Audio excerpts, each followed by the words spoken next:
Yeah, as I mentioned, in this session, I would be dealing with the topic of responsibilities of the elders. మన ముందున్నటువంటి ఈ సమయంలో పెద్దల యొక్క బాధ్యతలు అనే అంశాన్ని మనం ధ్యానిద్దాం. To begin with, we will read one verse. ప్రారంభంలో ఒక వచనాన్ని చదువుదాం. Titus chapter 1 and verse 9. తీతుకు రాసినటువంటి పత్రిక మొదటి అధ్యాయము 9వ వచనం. Holding fast the faithful word as he hath been taught, that he may be able by sound doctrine both to exhort and to convince the gainsayers. తీతుకు రాసిన పత్రిక మొదటి అధ్యాయము 9వ వచనం. తాను హితబోధ విషయమై జనులను హెచ్చరించుటకును ఎదురాడు వారి మాట ఖండించుటకును శక్తిగల వాడగునట్లు ఉపదేశంను అనుసరించి నమ్మదగిన బోధను గట్టిగా చేపట్టుకుని వాడునై ఉండవలెను. May the Lord add his blessings upon the reading of these verses. చదవబడినటువంటి లేఖన భాగములను ప్రభువు ఆశీర్వదించి మనకు అనుగ్రహించును గాక. Paul is writing to Titus. ఈ యొక్క లేఖ పత్రిక పౌలు తీతుకు రాశాడు. Titus was placed in Crete to set the things in order there. తీతు క్రేతు అనే ఒక దీవిలో అక్కడ ఉన్నటువంటి లోపముగా ఉన్నటువంటి సంగతులను సరిదిద్దడానికి స్థానిక సంఘంలో అక్కడ ఉంచబడ్డాడు. Especially he was asked to ordain elders in the assemblies at Crete. క్రేతు పట్టణములో ప్రత్యేకించి పెద్దలను ఏర్పాటు చేయడానికి తీతును పౌలు ఏర్పరిచాడు. Though Titus is asked to ordain elders there, as we know, it is not Titus who is ordaining, appointing, but it is God who appoints his servants in the assembly. తీతుకు ఈ యొక్క ఆజ్ఞ ఇవ్వబడి ఉండగా, పెద్దలను ఏర్పాటు చేసే పని ఇవ్వబడి ఉండగా, మనమందరము గుర్తించాల్సినటువంటి సంగతి ఏంటంటే అది తీతు యొక్క గొప్పతనం కాదు కానీ దేవుని యొక్క పని. అది దేవుడే ఏర్పరుస్తాడు. As we see in Acts 20 and 28, it is the Holy Ghost, it is the Holy Spirit who sets his servants in the house of God. మనము గమనించినట్లుగా అపొస్తలుల కార్యముల గ్రంథము 28వ వచనంలో పరిశుద్ధాత్మ ఆయన దేవుని సంఘములో పెద్దలను నిర్ణయిస్తాడు. So Titus's duty was to identify those whom the Holy Spirit has set as elders or using as elders in that local entity and show them to the local assembly so that they may be recognized as such in that local assembly.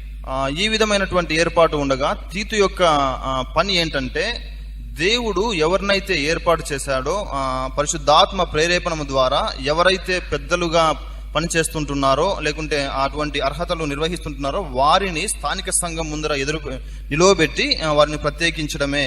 To help him identify these elders whom God is using, whom God has appointed, he gives the qualifications of the elders there from verse 5 on till verse 9. కాబట్టి ఈ విధంగా ఉన్నటువంటి అర్హతలను గుర్తించడానికి పౌలు తీతుకు కొన్ని అక్కడ ఉన్నటువంటి సంగతులను తెలియజేస్తూ ఉన్నాడు. అవే 5వ వచనం నుండి రాయబడ్డాయి. About those appointment and about those qualifications I am not going to explain. ఈ యొక్క అర్హతల నిమిత్తము తర్వాత వారిని ఏ విధంగా నియమించాలో అనే ఈ యొక్క ప్రాసెస్ అంతటి గురించి ప్రస్తుతం మనం చూడడం లేదు. But one thing that surprises us is there is no job with this many qualifications in all the world. అయితే మనకందరికీ ఒక ఆశ్చర్యం వేసే సంగతి ఏంటంటే ప్రపంచంలో మనం ఏ ఉద్యోగం కోసం వెళ్ళినా కూడా ఇన్ని అర్హతలతో మనకు అవసరమైనటువంటి ఉద్యోగం ఎక్కడా కనిపించదు. Just look at chapter 3 of 1 Timothy, just look at chapter 1 of Titus, a long list of qualifications. మనం ఎరిగినట్టుగా తిమోతికి రాసినటువంటి మొదటి పత్రిక 3వ అధ్యాయంలోను తీతుకు రాసినటువంటి పత్రిక మొదటి అధ్యాయం 5వ వచనం నుండి కూడా మొదటి అధ్యాయంలో అనేక సంగతులను ఒక పట్టి రాయబడి ఉన్నది అక్కడ. As I mentioned, there is no job where you need this much, this many qualifications. మనం ఇందాకనే గమనించినట్లుగా ప్రపంచంలో ఏ ఉద్యోగానికి బహుశా ఇన్ని క్వాలిఫికేషన్స్ అవసరం పడకపోవచ్చు. That itself shows how much important it is in the sight of God. కేవలము ఈ అర్హతలను బట్టి చూడగానే ఈ పని అనేది దేవుని దృష్టిలో ఎంత ప్రాముఖ్యత కలిగి ఉన్నదో గమనించగలం. If it is so important in the sight of God, then we cannot take it lightly also. ఈ విధంగా దేవుని దృష్టిలో అది ఇంత ప్రాముఖ్యత కలిగి ఉండగా మనం దాన్ని నిర్లక్ష్యంగా తీసుకోకూడదు. Now, after giving that list of qualifications here from verse 5 on till verse 9, ఈ విధంగా పెద్దలకు ఉండవలసినటువంటి అర్హతలను 5వ వచనం నుండి 9వ వచనం దాకా పౌలు రాస్తూ ఉండగా at the end of verse 9 Paul tells why these people are appointed, why they should have all these qualifications. 9వ వచనము చివరి భాగంలో పెద్దలు ఎందుకు ఏర్పాటు చేయబడ్డారు, వారికి ఎందుకు ఇన్ని అర్హతలు అవసరమై ఉన్నాయి అనే సంగతిని తెలియజేస్తున్నాడు. There it says like this, అక్కడ ఈ విధంగా పౌలు రాస్తూ ఉన్నాడు, that he may be able by sound doctrine to both exhort and to convince the gainsayers. ఎందుకనగా 9వ వచనం చదివినట్లయితే, తాను హితబోధ విషయమై జనులను హెచ్చరించుటకును ఎదురాడు వారి మాట ఖండించుటకును శక్తి గలవాడగునట్లు. I want you to notice 3 things there. ఈ వచనంలో 3 సంగతులు మీ యొక్క గమనానికి తీసుకుని రావాలని ఆశిస్తున్నాము. He should be able in himself. ఈ విధమైన పెద్దలుగా ఉన్నటువంటి వ్యక్తి తనలో తాను సామర్థ్యం కలిగినటువంటి వానిగా ఉండవలెను. He should be able to exhort. ఈ వ్యక్తి పెద్దగా ఏర్పాటు చేయనటువంటి వ్యక్తి బోధించుటకు హెచ్చరించుటకు శక్తి కలిగినటువంటి వాడై ఉండవలెను. He should be able to convince the gainsayers. ఎదురాడు వారి మాటలను ఖండించడానికి ఈ పెద్దగా ఏర్పాటు చేయనటువంటి వ్యక్తికి శక్తి ఉండవలెను. If you look at those phrases, ఈ యొక్క భాగములను వాక్యములను మనం చూసినప్పుడు we see the threefold responsibilities the elders have. 3 అంచులు అయినటువంటి బాధ్యతలు, 3 విధాలుగా ఉన్నటువంటి బాధ్యతలు పెద్దలకు ఏ విధంగా ఉన్నాయో మనం గమనిస్తాం. One is in relationship to himself. మొట్టమొదటిది తనంతట తాను స్వకీయంగా తనకు ఎటువంటి బాధ్యత ఉన్నది. The second one is in relationship to the saints. రెండవదిగా స్థానిక సంఘంలో ఉన్నటువంటి విశ్వాసులను ఉద్దేశించి వారితో ఎటువంటి బంధం ఉన్నది. Thirdly, in relationship to the gainsayers, the false teachers. మూడవదిగా ఎదురాడు వారు తప్పుడు బోధకులకు ఉద్దేశించి ఇతనికి ఎటువంటి సంగతులు ఉండాలి. సెల్ఫ్, మొట్టమొదటిగా తనంతట తాను, saints, పరిశుద్ధులందరి విషయంలో, and sin, పాపం విషయంలో. threefold responsibilities. 3 అంచెల బాధ్యతలు పెద్దలకు ఇవ్వబడి ఉన్నాయి. In connection to himself, తనను ఉద్దేశించి తనంతట తాను, తనలో తాను. In connection with the believers or the saints, రెండవదిగా పరిశుద్ధులను అనగా విశ్వాసులను ఉద్దేశించి అతనికి ఇవ్వబడినటువంటి బాధ్యతలు. And in connection with eliminating evil or sin from the local assembly. స్థానిక సంఘం నుంచి పాపమును ఏరివేయటలో ఇతనికి ఇవ్వబడినటువంటి పెద్దలకు ఇవ్వబడినటువంటి బాధ్యతలు.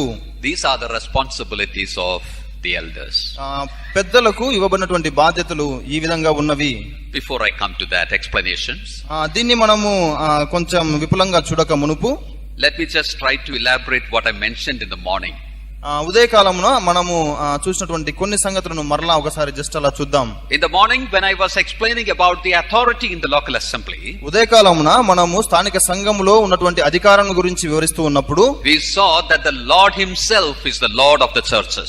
మనం ఏం గమనించామంటే ప్రభు అయినటువంటి దేవుడు తానే స్థానిక సంఘమునకు ఉన్నటువంటి పూర్ణమైనటువంటి అధికారం కలిగినటువంటి వాడుగా ఉన్నాడు. We see him in the midst of the churches. ఆయనను మనం సంఘము మధ్యలో ఉన్నట్టుగా చూస్తున్నాము. And we see him walking in the midst of the churches. అంతేకాదు గాని ఆయన సంఘముల మధ్యలో సంచారం చేస్తున్నటువంటి వానిగా కూడా చూస్తూ ఉన్నాం. And when he is in the midst of the churches, ఆయన సంఘము మధ్యలో ఉన్నప్పుడు he has 3 things in description. దాని గురించినటువంటి 3 వివరణలు చూసాం. His countenance, his face like the sun in its brightness. ఆయన ముఖము మహా తేజస్సుతో ప్రకాశించినటువంటి సూర్యుని వలె ఉన్నది అని చూసాం. Sun rules the day. సూర్యుడు రోజును పగలును పరిపాలిస్తాడు. That shows that by his very presence he rules in the assembly. దాని యొక్క అర్థం ఏంటంటే ఆయన యొక్క సన్నిధి స్థానిక సంఘంలో ఉండగా ఆయన స్థానిక సంఘమును పరిపాలిస్తాడు అని అర్థం. Where 2 or 3 are gathered in my name, there am I in their midst. ఎక్కడ 2-3 నా నామమున కూడి ఉందిరో వారి మధ్యలో నేను ఉందునని ప్రభువే సెలవిచ్చాడు. By his presence he rules. ఆయన యొక్క సన్నిధిని మన మధ్య ఉంచడం ద్వారా ఆయన మనల్ని పరిపాలిస్తాడు. The second thing I mentioned was this. రెండవ సంగతి మనం ఆలోచించింది ఏంటంటే, from his mouth we see the sharp two-edged sword coming. ఆయన యొక్క నోట నుండి వాడి అయినటువంటి 2 అంచులు గల ఖడ్గము బయలువెడలుచుండెను. The two-edged sword is always a metaphor for the word of God. 2 అంచులు గల ఖడ్గము అన్నది ఎప్పుడు కూడా దేవుని వాక్యమును సూచించే ఒక పోలిక. There we saw that by his word, the precept that is given to the churches, well, he rules. దాన్ని ఉద్దేశించి మనం ఏం చూసామంటే ఆయన తన ఆజ్ఞ ద్వారా అనగా తన యొక్క వాక్యము ద్వారా స్థానిక సంఘములో తన అధికారాన్ని చెలాయిస్తాడు. And the third thing was in his right hand the 7 stars. మూడవ అంశం మనం ఏం చూసామంటే ఆయన కుడి హస్తంలో 7 నక్షత్రములు కలిగి ఉన్నాడు అని చూసాం. And as I explained, those 7 stars speaks about the leadership of the local assembly. మనము ముందు ఉదయకాలంలోనే మనం గ్రహించినట్టుగా ఈ 7 నక్షత్రములు స్థానిక సంఘమును నడిపించే నాయకత్వమును సూచిస్తున్నవి. He exercises his authority in the local assembly through those men whom he has appointed. మన ప్రభు అయినటువంటి దేవుడు తనకు కలిగినటువంటి అధికారమును ఆయన ఎవరినైతే స్థానిక సంఘంలో ఏర్పాటు చేశాడో వారిని ఉపయోగించి ఆయన అధికారాన్ని ఆయన ఉపయోగిస్తాడు. Who are these men? ఇవి ఏర్పరచబడినటువంటి వారెవరు? As far as the local assembly is concerned, the most important are men through whom he exercises his authority is the elder or the elders. స్థానిక సంఘములో అందరికంటే ప్రాముఖ్యమైనటువంటి వారు ఎవరంటే ప్రభువు ఎవరినైతే ఏర్పాటు చేసుకుని ఆయన అధికారాన్ని ఉపయోగిస్తాడో పెద్దలుగా ఉన్నటువంటి వారే. When we come to the scripture, మనము లేఖనములను చూసినట్లయితే we see that there are various gifted men whom God has gifted to his people. ఆయన యొక్క సంఘమునకు ఆయన యొక్క ప్రజలకు ప్రభువు నానా విధములైనటువంటి కృపావరములు కలిగినటువంటి ప్రజలను ఇచ్చాడు. In Ephesians 4:11 we have the list of 4 men. ఎఫెసీ పత్రిక 4వ అధ్యాయం 11వ వచనంలో మనకు అక్కడ ఉన్నటువంటి భాగంలో వీటిని గురించి రాయబడి ఉన్నది. There are about 4 gifted men in that portion, chapter 4 verse 11. ఈ ఎఫెసీ పత్రిక 4వ అధ్యాయంలో 4 రకాలైనటువంటి మనుషులను లేకుంటే అధికారులను ప్రభువు ఇచ్చాడు సంఘమునకు. Apostles, అపోస్తలులు, prophets, ప్రవక్తలు, evangelists, సువార్తికులు, then pastors and teachers. We can take it together, pastor teachers. కాపర్లు మరియు ఉపదేశకులు, మనం దాన్ని కలిపి ఉపదేశకులుగా ఉన్నటువంటి కాపర్లు అని అర్థం చేసుకోవచ్చు. When you come to Philippians 1:1, Philippi పత్రిక 1వ అధ్యాయము 1వ వచనంలోకి వచ్చినప్పుడు there we have 2 more added. ఇంకా 2 సంగతులు అక్కడ 2 రకాలైనటువంటి వ్యక్తులు చేర్చబడ్డారు. Overseers, అధ్యక్షులు and servants or ministers. పరిచారకులు అనగా సేవ చేసేవారు. Along with that we can add one more. కేవలము ఈ 6 రకాలైనటువంటి వారు మాత్రమే కాక ఇంకొక వర్గానికి చెందినటువంటి వారు కూడా ఉన్నారు. 1 Timothy 3:11. తిమోతికి రాసినటువంటి మొదటి పత్రిక 3:11లో వీరిని గురించి మనము చూస్తాం. There the matter of deaconesses are involved, they are implied. అక్కడ ఎవరిని గురించి చెప్పబడిందంటే పరిచర్య చేయు స్త్రీలు వారి గురించి చెప్పబడింది. Apostles and prophets, they belong to the foundation of the assembly. అపోస్తలులు మరియు ప్రవక్తలు సంఘము పునాది ఏర్పాటు చేయడానికి వారు సంబంధించినటువంటి వారు. There is no succession of apostleship. అపోస్తలులకు తర్వాత కొనసాగింపుగా ఎవరు అపోస్తలుగా నియమించబడలేదు. As the word of God is complete, there is no prophets now. దేవుని వాక్యము సంపూర్ణమై సమాప్తము చేయబడి ఉండగా ప్రస్తుతం ఇప్పుడు ఇక ప్రవక్తలు ఎవరు కూడా అవసరం లేదు. Now the only prophecy is telling forth the word of God that is already given to us. ఇప్పుడు మన మధ్యలో ఉన్నటువంటి కేవలం ఒకే ఒక ప్రవక్తలు అనబడినటువంటి సంగతి ఏంటంటే ఆల్రెడీ మనకి ఇవ్వబడినటువంటి దేవుని వాక్యాన్ని వివరించే వారే ప్రవక్తలుగా ఉన్నారు. Then we have the evangelists. తర్వాత మనకు సువార్తికులు ఉన్నారు. Who are the evangelists? ఈ సువార్తికులు ఎవరు? When brother asked about Suvarti, I saw many hands raised. ఇందాక సహోదరులు ఇక్కడ ఉన్నటువంటి సువార్తికులందరినీ చేయెత్తమన్నప్పుడు చాలా మంది వారి యొక్క చేతులు ఎత్తారు. Now tell me, who are the evangelists? ఈ సువార్తికులు అనబడు వారు ఎవరు? Let me tell you one thing. మీకందరికి ఒక సంగతి చెప్పనివ్వండి. This word evangelist is slightly misunderstood. సువార్తికులు అనబడే ఈ పదాన్ని చాలా సార్లు తప్పుగా అర్థం చేసుకుంటున్నారు. Among us, all the full-time workers, all those who have given up any secular engagement, in the secular world, and who is devoting themselves completely for the work of the Lord, they are all called as what? Evangelists. సువార్తికులు అంటే మనందరి యొక్క అభిప్రాయం ఏమున్నదంటే చాలా మంది అభిప్రాయము వారి యొక్క పనినంతటిని పక్కన పెట్టి ఫుల్ టైం మినిస్టర్స్ గా అనగా పూర్తిగా ఇంకా దేవుని సేవకు అప్పగించుకున్నటువంటి వారు మాత్రమే సువార్తికులు అనే ఒక మిస్అండర్స్టాండింగ్ ఉన్నది. Before their name or after their name they add these letters, what? Come on, EVG. ఈ విధంగా ఫుల్ టైం మినిస్టర్స్ గా ఉన్నటువంటి వాళ్ళు ఇవాంజలిస్ట్స్ అని వాళ్ళ యొక్క పేరు తర్వాత గానీ ముందుగానే రాసుకుంటున్నారు. But let me tell you one thing. అయితే దీని గురించి ఒక సంగతి ఆలోచన చేద్దాం. All those who are in the full time ministry need not be evangelists. ఈలాగున పూర్తిగా ప్రభు పరిచర్యకు అప్పగించుకున్నటువంటి వారందరూ కూడా వారు సువార్థికులు లేకుంటే సేవకులు అవ్వాల్సిన అవసరం లేదు. Who are the evangelists? సువార్థికులు ఎవరు? Evangelists are those to whom God has given the special gift of evangelism. వీరెవరంటే దేవుడు తానే వీరికి ప్రత్యేకమైనటువంటి కృపావరము ఇచ్చినటువంటి వారు, అనుగ్రహించినటువంటి వారు సువార్థికులు. They have the burden for the perishing souls. నశించిపోయినటువంటి ఆత్మల పట్ల వారికి భారం ఉన్నది. In the prayer, in their ministry, we will see that very clearly. వారు చేస్తున్నటువంటి ప్రార్థనా పరిచర్యలోను, వారు చేస్తున్నటువంటి సేవకత్వంలోను ఈ భారాన్ని మనం కనుగొనగలుగుతాం. Even if you ask them to take a Bible study for the believers, they will end up by taking a gospel meeting. Even మనం అసలు బైబిల్ స్టడీ తీసుకోండి అని చెప్పి సువార్థికులను అడిగినప్పుడు కూడా వారు బైబిల్ స్టడీలో సువార్తను గురించినటువంటి సంగతులే తెలియజేస్తారు. I hope you understood it. ఇది మీకు అందరికీ అర్థమైందని గ్రహిస్తున్నాను నేను. If you ask some of the full-time workers to take a gospel meeting, it will turn up, to become a Bible study class.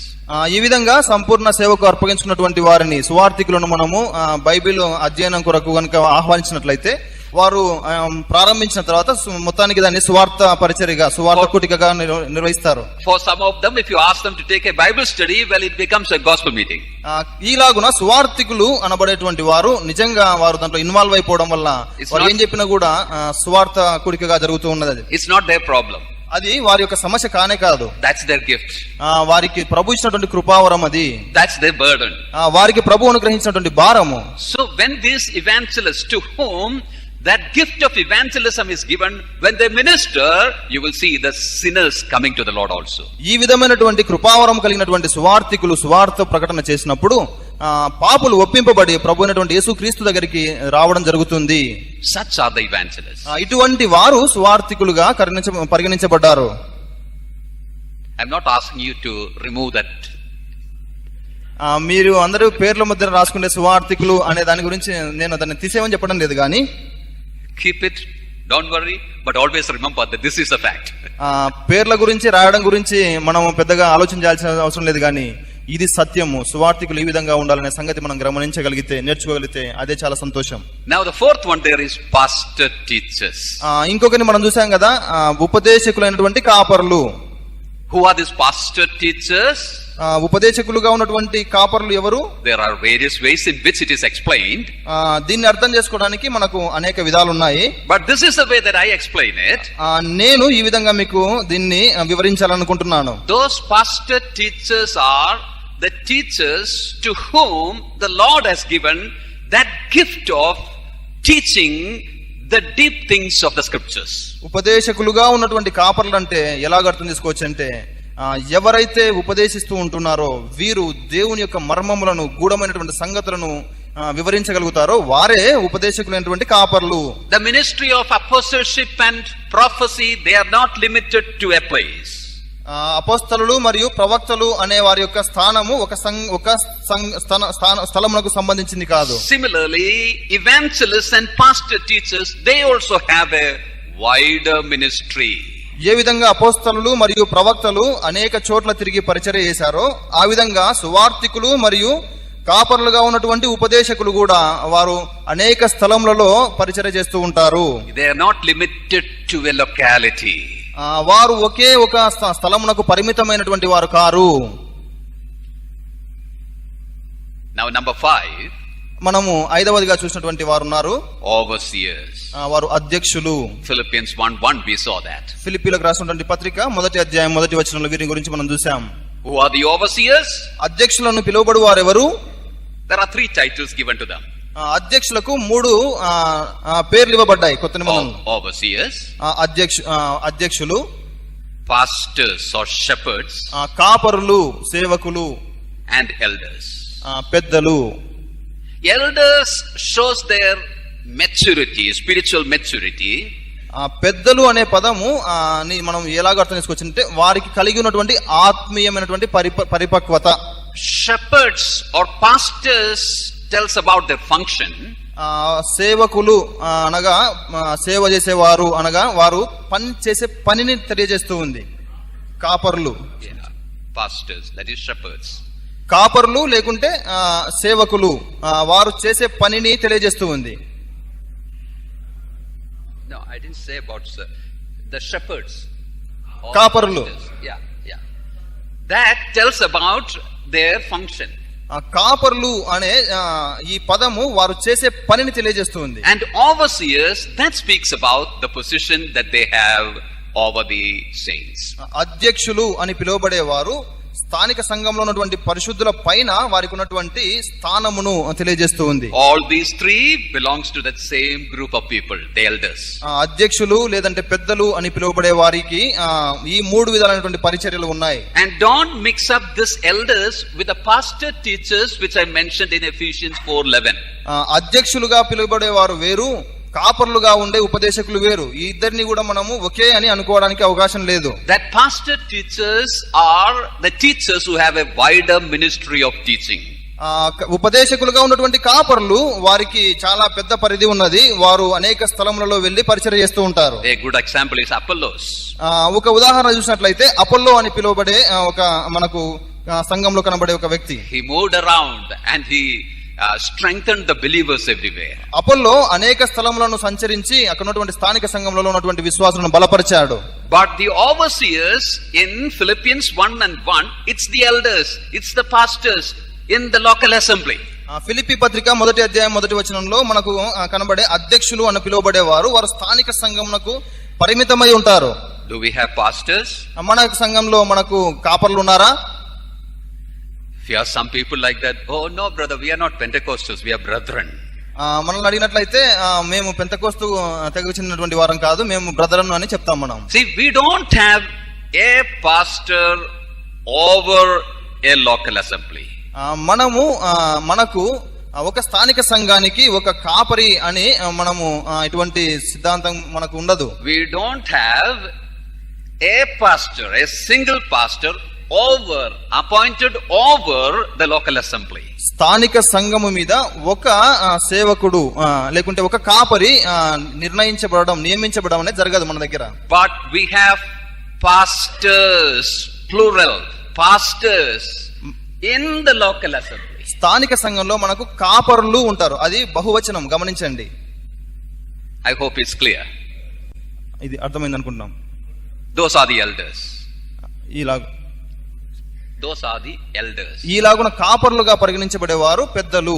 Then you have the deacons. ఆ తర్వాత మనకు పరిచారకులు ఉన్నారు. God willing, in my next session I will be taking in detail who these deacons are and their responsibilities. ప్రభు చిత్తమైనట్లయితే తర్వాతి session లో ఈ యొక్క పరిచారకులు ఎవరు, వారి యొక్క బాధ్యతలు ఏంటివి అనేది మనం చూద్దాం. Then I added with that the deaconesses also. దీంతో పాటు మనకు పరిచర్య చేసే స్త్రీలు కూడా ఉన్నారు. There are some people who avoid that, but I have no issue about that. కొంతమంది దాన్ని పెద్దగా చర్చించరు కానీ అయితే మనము ఎటువంటి మొహమాటం లేకుండా దాని గురించి చర్చిద్దాం. But the deaconesses, as it is clear from the scripture, it is not for public teaching in the gathering of the assembly, and they don't have a leadership in the local assembly. పరిచర్య చేసే స్త్రీల గురించి మనకు లేఖనానుసారమైనటువంటి అవగాహన ఏంటంటే వారు బహిరంగంగా పరిచర్య చేయరు, వాక్య పరిచర్య చేయరు కానీ స్థానిక సంఘంలో వారు పరిచర్య చేయరు. ఈ విధమైనటువంటి పరిచర్య in the gatherings of the assembly they cannot teach and they cannot lead in the local gatherings. స్థానిక సంఘములు ఇలాగున సమూహంగా చేరి వచ్చినప్పుడు వారు దాన్ని నడిపించడం గానీ లేకుంటే అక్కడ బోధించడం గానీ జరగదు. These items we can go on explaining, but that's not my intention. వీటిని గురించి మనం ఎంత దాకైనా కూడా మనం వివరించవచ్చు కానీ అయితే మన ఉద్దేశం అది కాదు ప్రస్తుతం. Just mentioning this just for your a fair understanding and to create in you an interest for further study. మీకందరికి కూడా ఒక చిన్న ఆలోచననిచ్చి మీరు స్వంతంగా దాన్ని ధ్యానించాలనే ఉద్దేశంతో మీకు కేవలం దీన్ని పరిచయం చేస్తున్నాను. Now put together there are 7 gifted men or gifted officers given to God's people. ఈ సంగతులన్నీ మరలా మనం ఒకసారి చూసినట్లయితే స్థానిక సంఘానికి దేవుడు 7 రకాలైనటువంటి పరిచర్య చేసే వాళ్ళని ఇచ్చాడు. 7 stands for perfection. 7 అనేది మనకు సంపూర్ణతకు చిహ్నంగా కనబడుతూ ఉంది. Here we see the perfect provision of God for the perfecting of his saints. ఇక్కడ దేవుడు పరిశుద్ధులను సంపూర్ణులుగా చేయడానికి కోసము దేవుడు ఏర్పాటు చేసినటువంటి సంపూర్ణమైనటువంటి సదుపాయం మనకు కనపడుతూ ఉంది. When it indicates perfection, it means we don't have to add anything to it. మనము సంపూర్ణత, పరిపూర్ణత అనే దేని గురించి అయితే చెప్తుంటామంటే దానికి ఇంకా ఏది మనము యాడ్ చేయాల్సిన, కలపాల్సినటువంటి అవసరం లేదు. We don't have to reduce anything from it. దాంట్లో నుంచి ఏదైనా తీసేయడానికి కూడా అవసరం లేదు. It's God's system. It is what He has instituted for His people. ఇది దేవుడు ఏర్పాటు చేసినటువంటి వ్యవస్థ, అది ఆయన చిత్తానుసారంగా చేయబడినది. God has set up a system that is perfect for the perfection of His people. స్థానిక సంఘంలో ఉన్నటువంటి పరిశుద్ధులు ఇలాగున సంపూర్ణమైన కొరకు దేవుడే ఏర్పాటు చేసినటువంటి ఒక పరిపూర్ణమైనటువంటి వ్యవస్థ. The man-made systems which we see around has no place in the house of God. మానవ నిర్మితమైనటువంటి అనేక వ్యవస్థలు మనము అక్కడక్కడ చూస్తుంటాం, కానీ అయితే దేవుని సంఘంలో వాటికి స్థానమే లేదు. And we are people who try to adhere to what God has given to us. మనకు ప్రభువు ఏదైతే పనిచ్చాడో దాన్ని మనము జరిగించడానికి మనం చూస్తూ ఉన్నాం. And as far as the local assembly is concerned, అయితే స్థానిక సంఘం గురించి మనం ఆలోచన చేసినప్పుడు the most important among these provisions is the elders, the eldership. దేవుడు ఇచ్చినటువంటి ఈ సదుపాయంలో అన్నిట్లో కూడా ప్రతి ప్రాముఖ్యమైనటువంటి వారు ఎవరంటే పెద్దలు. Now what are their duties? వారి యొక్క విధులేంటివి? As I mentioned, there is a duty as far as his own self is concerned. మనం ఇందాక గమనించినట్లుగా ప్రతి పెద్ద తన యొక్క సొంత జీవితం పట్ల కూడా కొంత బాధ్యత ఉన్నది. He has a duty to edify the saints. ఇంకొక స్థానిక సంఘంలో ఉన్నటువంటి పరిశుద్ధులను బట్టి కూడా వారిని సంపూర్ణులుగా చేసే బాధ్యత కూడా ఇవ్వబడి ఉన్నది. And he has the duty of eliminating sin from the gatherings also. పెద్దలుగా ఉన్నటువంటి వారికి ఇంకొక ఇవ్వబడినటువంటి బాధ్యత ఏంటంటే స్థానిక సంఘంలో ఉన్నటువంటి పాపమును వేరువేయడానికి కూడా, తీసివేయడానికి కూడా వారికి బాధ్యత ఇవ్వబడింది. Now let me try to explain these three things. ఈ మూడు సంగతులను కొంచెం విపులంగా మనం ఆలోచన చేద్దాం. We cannot go into the details of it. మొత్తం దాని గురించి మనం చదవట్లేదు కానీ, but we will make it as brief as possible. మనము అది ఎంత క్లుప్తంగా ఉండాలో అంత క్లుప్తంగా మనం ప్రస్తావించి దాన్ని వివరిద్దాం. But let me tell you one thing. అయితే ఒక సంగతి గమనించండి, most of us are evangelists. మనలో ఉన్నటువంటి అనేకులు సువార్థికులుగా ఉన్నారు. many of us are deacons. మనలో ఉన్నటువంటి అనేకులు కూడా పరిచర్య చేసే వాళ్ళుగా ఉన్నారు. some of us are elders. కొంతమంది మనలో ఉన్నటువంటి వారు పెద్దలుగా ఉన్నారు. Now those who are not elders should not think, well, these are not for us. ఇక్కడ పెద్దలుగా లేనటువంటి వారు ఈ సంగతుల గురించి ఇవి మమ్ములను ఉద్దేశించినవి కావు అని చూడకూడదు. It's about the responsibility of the elders. ఇది కేవలము పెద్దలకు సంబంధించినటువంటి బాధ్యత మాత్రమే కాదు. So we have nothing to do with that. ఇది పెద్దలకు సంబంధించింది కనుక మాకు అవసరం లేనిది అని అనుకోకూడదు మనం. No, we do not have to think like that. మనం ఈ విధంగా అనుకోవాల్సినటువంటి అవసరం లేదు. If you look at these duties of the elders, ఒకవేళ మనం గనుక ఈ పెద్దలకు ఇవ్వబడినటువంటి బాధ్యతలను గనుక కొంచెం విపులంగా చూసినట్లయితే, we understand that though it is primarily vested upon the elders, these duties in some measure is upon everyone. ఇవి ప్రాముఖ్యంగా పెద్దలను ఉద్దేశించి ఇవ్వబడినప్పటికీ కూడా ప్రతి ఒక్కరిలో, సంఘంలో ఉన్నటువంటి ప్రతి ఒక్కరికి కూడా వీటిలో కొన్ని అన్వయింపదగినటువంటివి ఉన్నవి.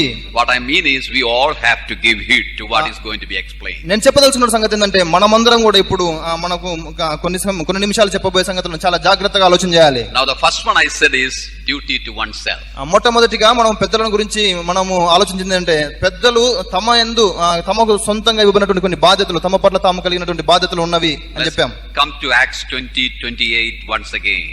అపోస్తుల కార్యముల గ్రంథము 20వ అధ్యాయము 28వ వచనము మరలా ఒకసారి మన యొక్క గమనాన్ని తిప్పుదాం. Notice the beginning of it.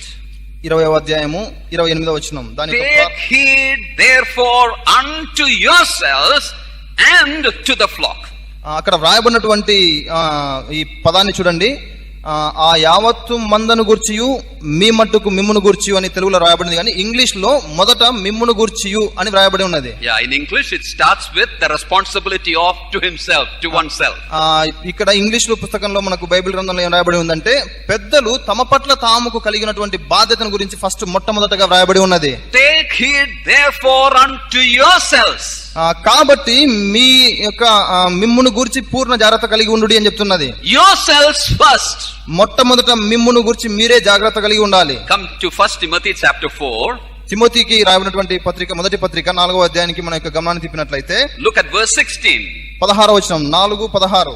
Take heed unto thyself and unto the doctrine. నిన్ను గూర్చియు నీ బోధన గురించి జాగ్రత్త కలిగి ఉండుము అని పౌలు తిమోతికి రాస్తున్నాడు. In Acts 20, Paul was speaking to the elders. అపోస్తల కార్యముల గ్రంథము 20వ అధ్యాయంలో ఎఫెసులో ఉన్నటువంటి పెద్దలను ఉద్దేశించి పౌలు బోధిస్తున్నాడు. Their area of responsibility is the saints, the flock.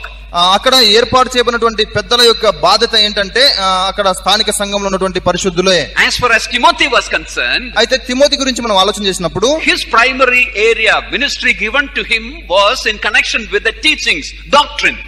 తిమోతికి ఇవ్వబడినటువంటి ప్రాథమికమైనటువంటి సంగతి ఏంటంటే బోధన గురించి, సంగతుల గురించి. But before they do the responsibilities there, ఈ విధంగా వారి యొక్క బాధ్యతలను వారు నెరవేర్చడానికంటే ముందు they were supposed to take care of themselves. వారు తమను గురించి తాము జాగ్రత్త కలిగి ఉండాలి. This evening, as we are listening to this word, ఈ సాయంకాల సమయంలో మనము ఇటువంటి ఈ యొక్క వచనాలను వింటూ ఉండగా we should remember that it is very much important for us to take care of ourselves so that we may be eligible to be used of God. మనలను గురించి మనము చాలా జాగ్రత్త కలిగి ఉండాలనే సంగతిని మనం అర్థం చేసుకోవడం చాలా అవసరము.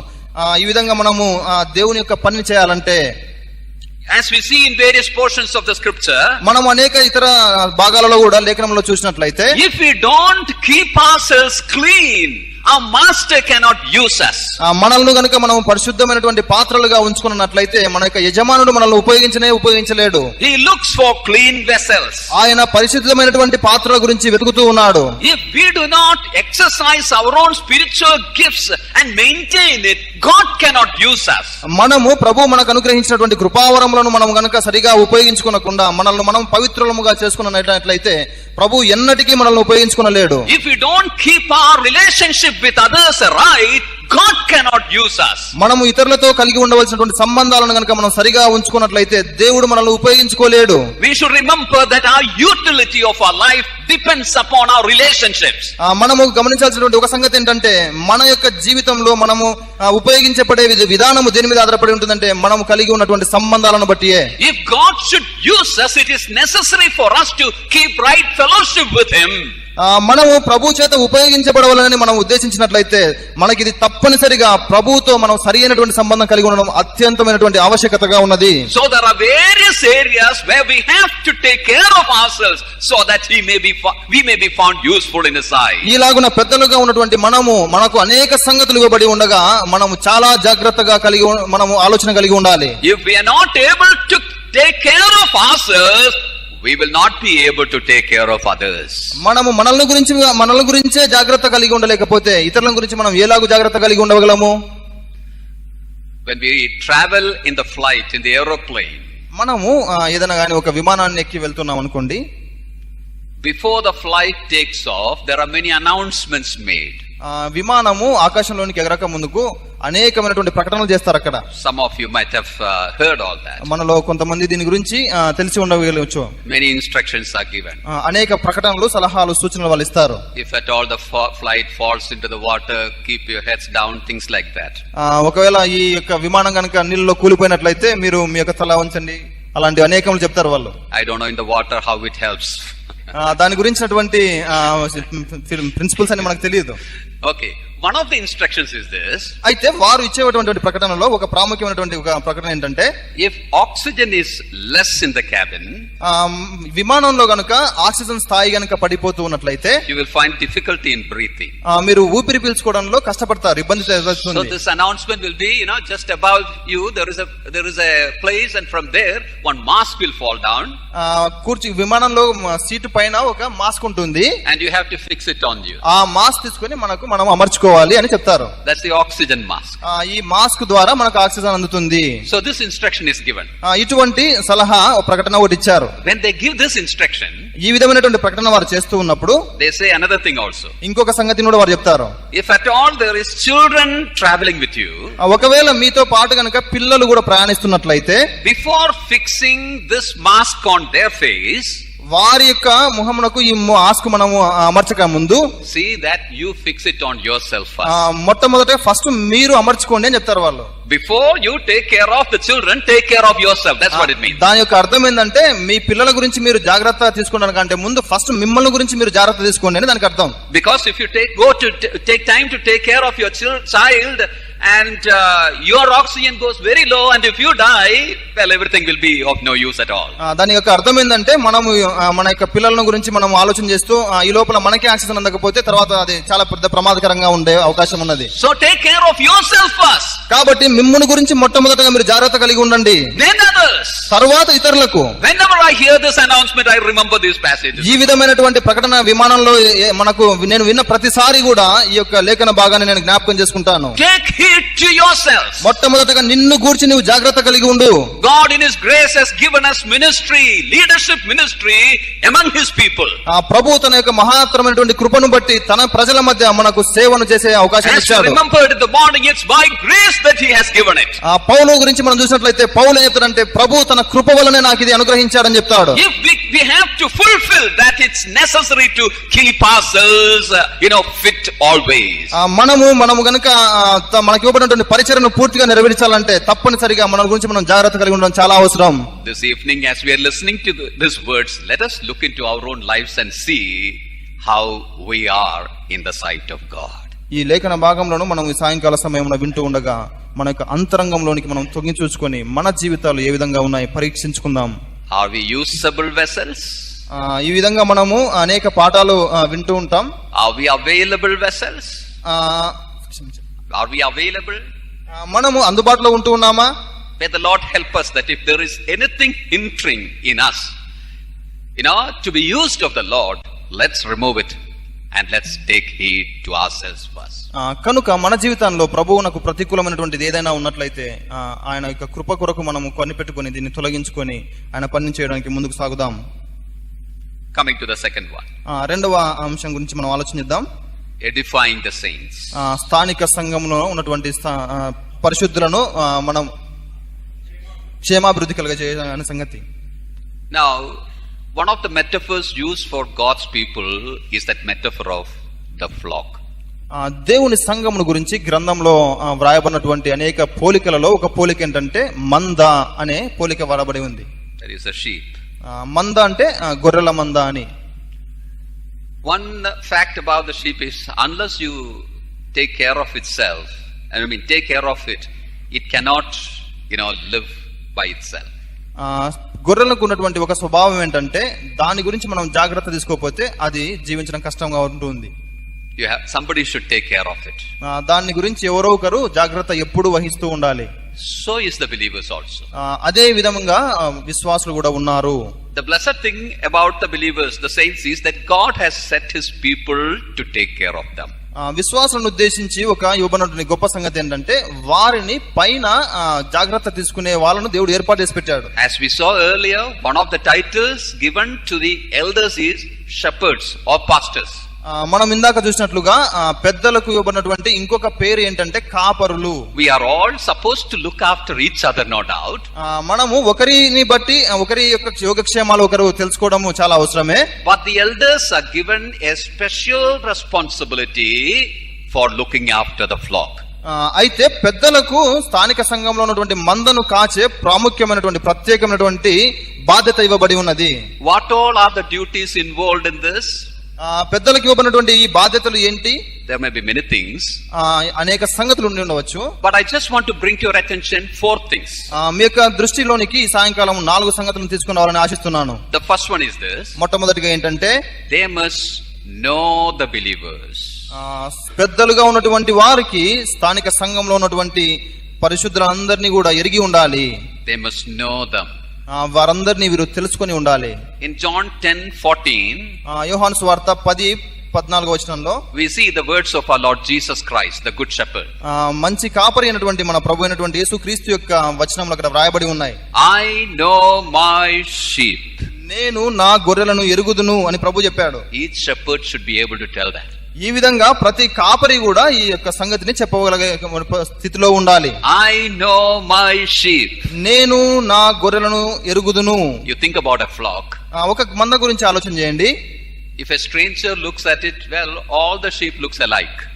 ఒక పరిచయం లేని ఒక వ్యక్తి వచ్చి మంద దగ్గరికి వచ్చినాడంటే అన్ని దిక్కులు చూస్తాయి. Well, you will not be able to distinguish one sheep from the other. ఈ విధంగా అన్ని ఒకే విధమైనటువంటి ఒక ఆలోచన ఒక చూపు కలిగి ఉంటాయి. But you ask the shepherd, ఒక వ్యక్తి వచ్చి మందను చూసినట్లయితే అతను ఏ గొర్రె ఏంటి అని కనుక్కోలేడు, అన్ని ఒకే విధంగా కనపడతాయి అతనికి. The shepherd will be able to distinguish one sheep from the other. అయితే మంద కాపరిని చూసినట్లయితే ఈ కాపరికి ఏ గొర్రె ఏంటి అనేది అతనికి బాగా తెలుసు. He will be able to call them by name. ఈ కాపరి వాటికి పేరు పెట్టి పిలిచే విధంగా తెలుసుకొని ఉంటాడు. That's the idea here. అక్కడ ఉన్నటువంటి ఆలోచన అదే. I know my sheep. నేను నా గొర్రెలను ఎరుగుదును. Elders should know each and every believer that is given unto their care. స్థానిక సంఘంలో ఉన్నటువంటి ప్రతి ఒక్క విశ్వాసిని పెద్దలుగా ఉన్నటువంటి వారు ఎరిగి ఉండాలి. Not just their names. కేవలం వారి యొక్క పేరు తెలుసుకుంటే సరిపోదు గాని They should know their nature. వీరి యొక్క ప్రతి ఒక్క విశ్వాస యొక్క స్వభావం కూడా తెలియ ఉండాలి. They should know the spiritual gifts that is given to them. ప్రతి ఒక్కరికి ఇవ్వబడినటువంటి కృపావరాలు ఏంటో అనే సంగతి కూడా ఎరిగి ఉండాలి. They should know their weaknesses. వారి యొక్క బలహీనతలు కూడా పెద్దలు ఎరిగి ఉండాలి. They should know where all they move around. ఈ యొక్క స్థానిక సంఘంలో ఉన్నటువంటి పరిశుద్ధులు ఏమేం చేస్తూ ఉంటారనే సంగతి కూడా తెలుసుకొని ఉండాలి. They should know their problems. సంఘంలో ఉన్నటువంటి వారి యొక్క సమస్యలను కూడా ఎరిగి ఉండాలి. All these are included in this. ఈ యొక్క నేను నా గొర్రెలను ఎరుగుదును అనే చెప్పబడినటువంటి దానిలో ఇవన్నీ కూడా ఇమిడ్చబడి ఉన్నాయి. They should be able to sense the ups and downs of each and every sheep of theirs.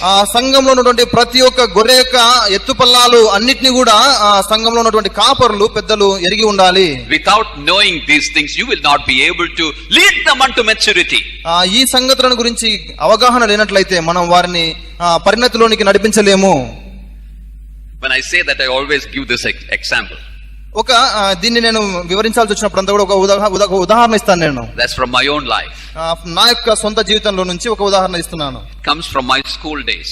నా యొక్క విద్యార్థి దిన దశలో ఉన్నప్పుడు జరిగినటువంటి ఒక సంఘటనను ఇది ఆధారం చేసుకుని ఉన్నది. In our village in Kerala, well, our assembly was a very small assembly. నేను చిన్నప్పుడు ఉన్నటువంటి మా యొక్క రాష్ట్రంలో ఉన్న ఒక స్థానిక సంఘం, చాలా చిన్న స్థానిక సంఘం. The servant of the Lord laboring there, he is no more. His name was C.V. George. C V George అనే ఒక అక్కడ ఉన్నటువంటి కాపరి ఉన్నారు. ఆయన ప్రభునందు నిద్రించారు ఇప్పుడు. Very able man.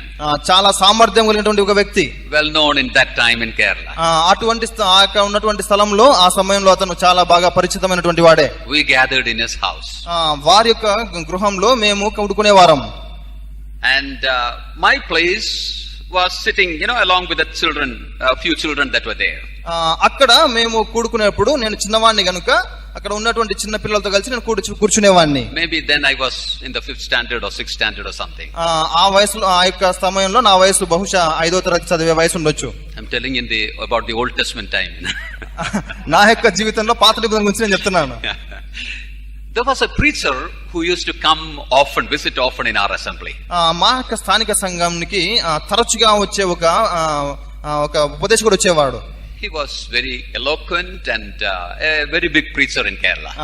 ఆ సమయంలో అతను చాలా వాక్యము దాటిగా చెప్పేవాడు, బాగా అందరికి పరిచయమైనటువంటి వాడు. He is also no more now. ఆయన కూడా ప్రభునందు నిందించారు. And for many young people this preacher was a role model. అక్కడ ఉన్నటువంటి యవ్వనస్తులకు అనేకులకు ఈ యొక్క ఉపదేశకుడు చాలా మాదిరికరంగా ఉన్నాడు. I also used to look at him and dream that when I grow up I should become like him. నేను కూడా ఆయనను చూస్తూ ఎదిగాను. యాక్చువల్గా నేను పెద్దగా అయిన తర్వాత ఆయన వల్ల నేను కూడా వాక్యం చెప్పాలి అని అనుకునేవాడిని. And I used to watch him very closely, how he does things and all that. ఆయన ఏ విధంగా వాక్యం చెప్తాడు, అతను ఏ విధంగా నడుచుకుంటాడు అని నేను అతన్ని క్షుణ్ణంగా పరిశీలిస్తూ వచ్చాను. One thing I noticed was he never sings songs. ఒక సంగతి నేను గుర్తించింది ఏంటంటే ఆయన ఎప్పుడు కూడా పాటలు పాడాడు. In the meetings he will just sit like this. అక్కడ ఉన్నటువంటి ఆ సమావేశాల్లో వచ్చి ఇలా కూర్చుంటాడు అంతే. So I thought I will also stop singing. తర్వాత నేను కూడా ఆయన చూసి నేను కూడా ఇప్పటి నుంచి ఇంకా పాటలు పాడడం మానేస్తాను అనుకున్నాను నేను. See, I wanted to become like him, ఆయన నాకు మాదిరికరంగా ఉన్నాడు కనుక నేను అతని మాదిరి అవుదాం అనుకున్నాను. So to do this was very easy, ఇలాంటి పనులు చేయడం నాకు చాలా సులువు. So I stopped singing. కాబట్టి తర్వాత నేను చేశానంటే పాటలు పాడడం నేను కూడా ఆపేశాను.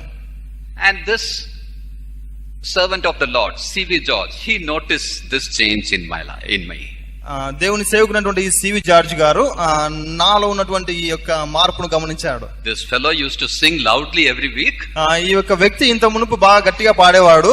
Now what has happened to him? ఇతనికి ఇప్పుడు ఏమైంది అనుకున్నాడు. He didn't ask me anything, నన్ను ప్రశ్నించలేదు గాని, He didn't scold me, he didn't say anything to me. నన్ను తిట్టలేదు, లేకుంటే అసలు నన్ను ఇంకేమి చేయలేదు గాని, The next week he called me తర్వాత వారం నా దగ్గరికి వచ్చాడు. and he told me like this. నన్ను పిలిచి ఈ విధంగా అడిగాడు. From next week onwards, when you come for the meeting, you should sit beside me.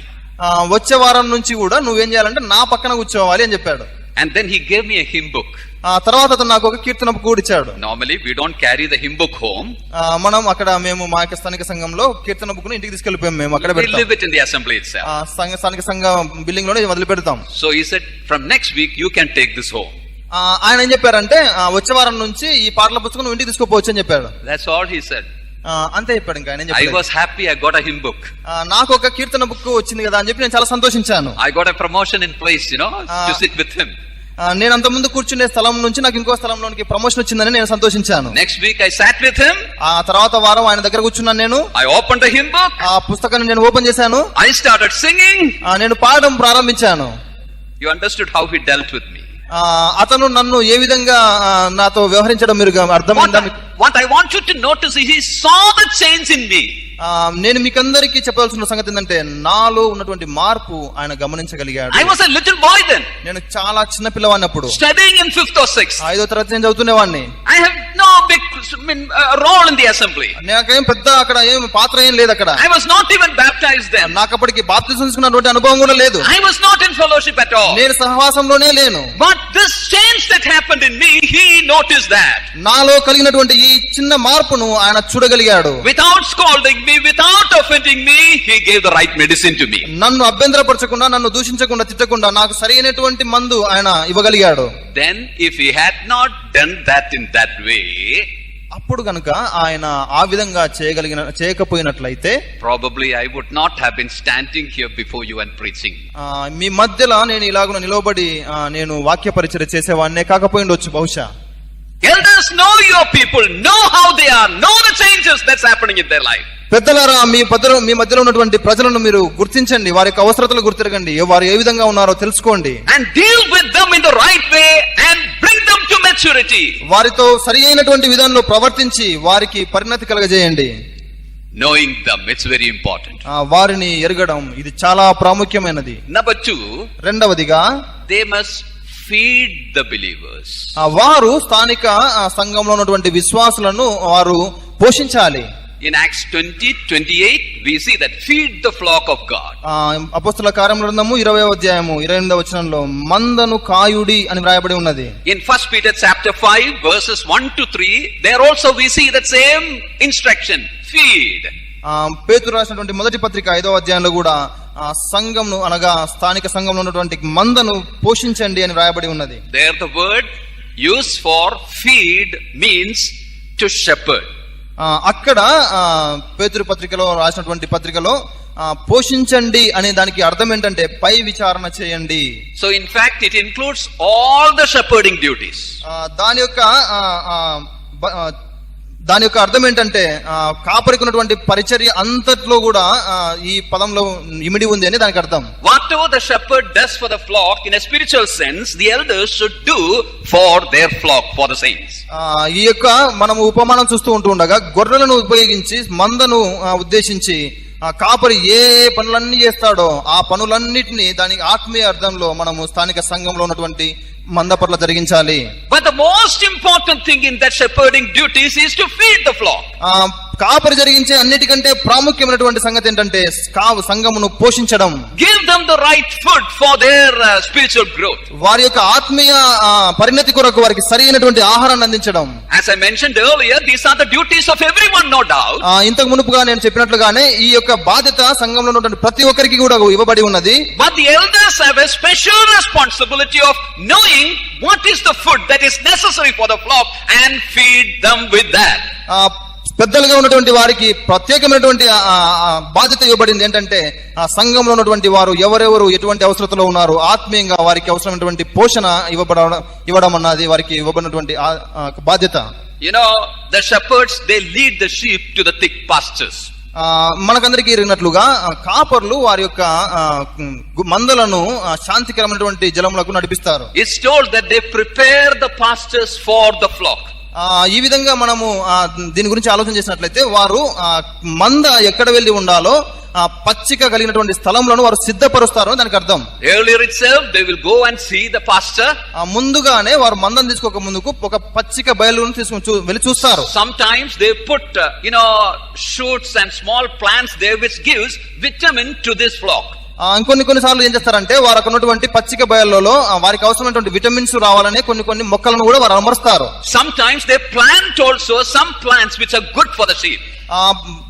ఈ రకమైన మందలకు అవసరమైనటువంటి చాలా పోషణ ఇచ్చే కొన్ని మొక్కలను ప్రత్యేకమైనటువంటి వాటిని కూడా వారు అక్కడ నాటుతారు. If there are some poisonous seeds in plants, they remove it in advance. ఈ విధమైనటువంటి పచ్చిక బయల్లో గనుక గొర్రెలకు హాని చేసేటువంటి మొక్కలు ఉన్నట్లయితే వాటిని ముందుగానే తీసిపడేస్తారు. So should the elders do also in feeding the flock. So ఈ విధంగానే పెద్దలైనటువంటి మీరు కూడా మీ యొక్క మందను కాయవలసినటువంటి అవసరం ఉన్నది. They should know what should be given to the people. పెద్దలుగా ఉన్నటువంటి వారికి సంఘంలో ఉన్నటువంటి ప్రజలకు ఏమి ఇవ్వాలో తెలిసి ఉండాలి. For exhorting them, there is a kind of word of God that should be ministered. ఆ సంఘమును హెచ్చరించడానికి ఒక విధమైనటువంటి లేఖన భాగములు ఉన్నవి. For teaching the doctrine, certain portions are there. ఆ సిద్ధాంతాలను ఉపదేశించడానికి కొన్ని లేఖన భాగాలు ఉన్నాయి. To admonishing them, there are portions. వారిని గద్దించడానికి కూడా కొన్ని లేఖన భాగాలు ఉన్నాయి. According to the need of the saints, where the elders should be able to feed the flock. స్థానిక సంఘంలో ఉన్నటువంటి అవసరతను బట్టి అక్కడ ఉన్నటువంటి పెద్దలు సేవకత్వం జరిగిస్తూ ఉండాలి. When we come to 1 Timothy chapter 3 and verse 2, తిమోతికి రాసినటువంటి మొదటి పత్రిక 2వ అధ్యాయం 3వ వచనానికి వచ్చినప్పుడు, there we are told that the elders, they should be apt to teach. అక్కడ రాయబడినటువంటి సంగతులు అంటే పెద్దలు బోధించడానికి సరైనటువంటి వారుగా ఉండవలెను. When it says that they should be apt to teach, వారు బోధింపదగినటువంటి వారుగా ఉండవలెను అని రాయబడినటువంటి దాని అర్థం ఏంటంటే, it means they should know the word of God. వారికి మొదటిగా ఏంటంటే వారికి దేవుని వాక్యం తెలిసినటువంటి వారై ఉండాలి. And they should be ready to teach the people also the word of God. అక్కడ ఉన్నటువంటి ప్రజలకు వాక్యాన్ని బోధించడానికి వీరు సిద్ధముగా కూడా ఉండాలి అర్థం. For feeding the flock, well, it is a very strenuous work. It's a labor in fact. మందను పోషించడం అన్నది సామాన్యమైనటువంటి సాదాసీద పని కాదు. ఇది చాలా శ్రమతో కూడినటువంటి కఠినమైనటువంటి పని. We have to spend time with the word of God. దేవుని యొక్క వాక్యం దగ్గర మనము చాలా సమయాన్ని వెచ్చించాలి. We have to spend time in the presence of the Lord. దేవుని యొక్క సన్నిధిలో మనం మన యొక్క సమయాన్ని మనం కుమ్మరించాలి. Unless we receive from the Lord, we have nothing to give to God's people. మనము దేవుని దగ్గర నుంచి కనుక పొందుకోలేకపోతే మన ప్రజలకు ఏ మాత్రం కూడా ఏది ఇవ్వనేరము. Dear brothers, how much time do we spend in the presence of the Lord in the light of His word? ప్రియమైనటువంటి నా సహోదరులారా, దేవుని యొక్క సన్నిధిలో మీరు ఎంత సమయాన్ని గడుపుతున్నారు? These days, making sermons is very easy, isn't it? ఈ యొక్క దినాలలో లేఖనాలను మనము చూసుకొని వాక్యం బోధించడం చాలా సులువుగానే ఉన్నది. Go to the net, it's all available there. Internet కనుక ఓపెన్ చేసినట్లయితే మనకు సమస్తము అందుబాటులో ఉన్నది. I'm not telling that you should not go to the net and listen to those messages there. అంటే నేను చెప్పదలుచుకున్నటువంటి ఉద్దేశం ఏంటంటే మీరు ఇంటర్నెట్ లో వాక్యాన్ని మీరు చూడకూడదని కాదు. For your own encouragement, for your own study, go to it and do it. మీ యొక్క సొంతంగా మిమ్మల్ని గురించినటువంటి అనుభవం జ్ఞానం పెంచుకోవడానికి, దేవుని జ్ఞానాన్ని పెంచుకోవడానికి మీరు నెట్ లో చదువుకోవచ్చు. Don't take it from there and give it to the people. నేను చెప్పదలుచుకున్నది ఏంటంటే యాజ్ ఇట్ ఈస్ గా ఉన్నది తీసుకొని వచ్చి ప్రజలకు అందించొద్దండి. What goes from the head to head will remain in the head only. నేను చెప్పదలుచుకున్న సంగతి ఏంటంటే తలలో నుంచి తలకెళ్ళినది తలలో మాత్రమే ఉండిపోతుంది. What comes to the head should sink to the heart, and from heart it should go, then it will touch hearts. తలలో ఉన్నటువంటి సంగతి అనగా మనస్సులో ఉన్నటువంటి సంగతి హృదయంలోనికి వెళ్ళి అప్పుడు ప్రజల యొక్క హృదయాలను తాకుతుంది. I remember what a publisher told me many years back. ఒక పబ్లికేషన్స్ వారు నాకు చెప్పినటువంటి సంగతి అనేక సంవత్సరాల కింద జరిగింది. దాన్ని మీతో పంచుకుంటున్నాను. I write books. మీకు అందరికి తెలిసినట్టుగా నేను పుస్తకాలు రాస్తాను. Most of them are doctrinal books. నేను రాసే పుస్తకాలన్నింటిలో కూడా ప్రాముఖ్యంగా నేను సిద్ధాంతపరమైన సంగతులను రాస్తాను. So this publisher was telling me like this. ఇక్కడ ఉన్నటువంటి ఒక పబ్లిషర్ వచ్చాడు, అతను నాతో ఇలాగంటున్నాడు, brother, you write sermon notes, your books are going to sell like anything. సహోదరుడా, నువ్వు ఏం చేస్తావంటే సెర్మన్స్ ను, ఉపదేశాలను ఇలాగ బోధించే దాన్ని ఏ విధంగా చేయాలి అని దానికి నోట్స్ రాయండి, అప్పుడు మీ యొక్క పుస్తకాలు చాలా పబ్లిష్ అయిపోతాయి, చాలా అమ్ముడుపోతాయి అని చెప్పారు. I hope you understood it. ఇది మీకు అందరికి అర్థమైందని అనుకుంటున్నాం. Sermon notes, people want sermon, they will open that book, for that they buy, ఏంటంటే మనం ఏదైనా అని ఒక వాక్యం చెప్పాలంటే దానికి సంబంధించినటువంటి పాయింట్స్ అన్ని రాసి పెట్టాలి. కాబట్టి వాళ్ళు ఏం చేస్తారు, ఇది కొనుక్కొని నేర్చుకొని అందరికి బోధిస్తూ ఉంటారు. I never attempted any book like that. ఆయన ఇచ్చినటువంటి సలహాను బట్టి నేను ఏ పుస్తకము ఆ విధంగా రాయలేదు. Dear brothers, spend time with the word word of God. ప్రేమైనటువంటి నా సహోదరులారా, దేవుని వాక్యమునందు మీ యొక్క సమయాన్ని వెచ్చించండి. You know, before I went to Mumbai for taking up a work in the secular field, I spent 6 months in Chennai in studying in ABTI, Assembly Bible Training Institute. నేను ముంబై నగరంలో నా యొక్క ఉద్యోగరీత్యా నేను స్థిరపడటకు వెళ్ళక మునుపు చెన్నై నగరానికి వెళ్ళి అక్కడ ఒక ABIT అనే ఒక ఇన్స్టిట్యూట్, అది బైబిల్ టీచింగ్ చేసే ఇన్స్టిట్యూట్ లో నేను ఎన్రోల్ అయ్యాను. It's just a 6 months course. ఆ ఒక 6 నెలలకు సంబంధించినటువంటి కోర్స్ అక్కడ ఇవ్వబడింది. That's the only theological study I have. నా యొక్క జీవితంలో నేను దైవిక శాస్త్రం గురించినటువంటి అవగాహన కలిగినటువంటి సంగతి అదొకటే. When our course comes to the end, మా యొక్క ఈ యొక్క కోర్సు దాదాపు అయిపోవడానికి వచ్చినప్పుడు every student will be very busy. అక్కడ ఉన్నటువంటి విద్యార్థులందరూ కూడా చాలా పనిలో నిమగ్నముగా ఉంటారు. Busy with what? Busy with what? వారు దేనికోసం వారు బిజీగా ఉంటారు? After they go back in the assembly, they will ask to preach, you know. వీరు ఇక్కడ నుంచి స్థానిక సంఘానికి వెళ్ళిన వెంటనే అక్కడ ఉన్నటువంటి స్థానిక సంఘంలో ఉన్నటువంటి వారు ఏం చేస్తారంటే వీరు వాక్యం చెప్పమని చెప్తారు. So they go to the library. కాబట్టి వారు లైబ్రరీకి వెళ్ళిపోయి take sermon notes. కొన్ని sermon notes ఇలాగున డైరెక్ట్ గా మనకు అందుబాటులో ఉన్నటువంటి వాక్యములను గురించి తీసుకొని, and they will take that with them for preaching in their local assembly. అక్కడ ఉన్నటువంటి ఈ నోట్స్ తీసుకొని పోయి యాజ్ ఇట్ ఇస్ గా వారు తమ స్థానిక సంఘంలో బోధిస్తూ ఉంటారు. There was one brother there. ఈ విధమైనటువంటి ఒక సహోదరుడు నాకు తెలుసు. He went to the library. అతను కూడా ఈ విధంగా లైబ్రరీకి వెళ్ళాడు. He made 15 sermon notes. ఆయన 15 వాక్యాలను సిద్ధపరచుకున్నాడు. Somehow Justus uncle, he was the principal of that college, Justus uncle came to know that. ఏదో ఒక విధంగా ఎట్లో అట్లా అక్కడ అతను ఒక అంకుల్ ఒకతను ఉన్నాడు కాలేజ్ కి ప్రిన్సిపల్, అతనికి అర్థమైంది అది. He was taking the Bible class the next day. ఈ విద్యార్థి ఇతను బోధిస్తూ ఉన్నాడు. And while he was teaching, ఈ విధంగా ఆయన బోధిస్తూ ఉన్నప్పుడు he looked at that brother and asked like this. ఇక్కడ ఉన్నటువంటి ప్రిన్సిపల్ ఉన్నాడు కదా, అతను ఈ వ్యక్తి వైపు చూసి అడుగుతున్నాడు, is 15 sermons sufficient for all our life to feed the flock?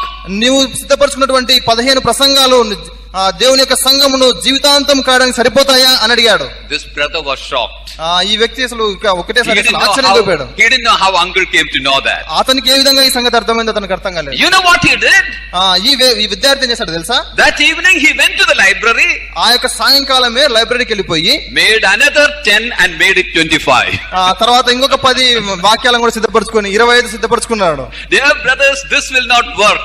ప్రియమైనటువంటి సహోదరులారా, ఈ విధమైనటువంటి దృక్పథము పనిచేయదు. Spend time with the word of God. దానికంటే ముఖ్యంగా దేవుని వాక్యాన్ని చదవండి. Feeding the flock is the most important duty that God has given you elders. స్థానిక సంఘంలో ఉన్నటువంటి మందను పోషించడం అనేది పెద్దలుగా మీకు ఇవ్వబడినటువంటి అన్నిటికంటే ప్రాముఖ్యమైనటువంటి బాధ్యత.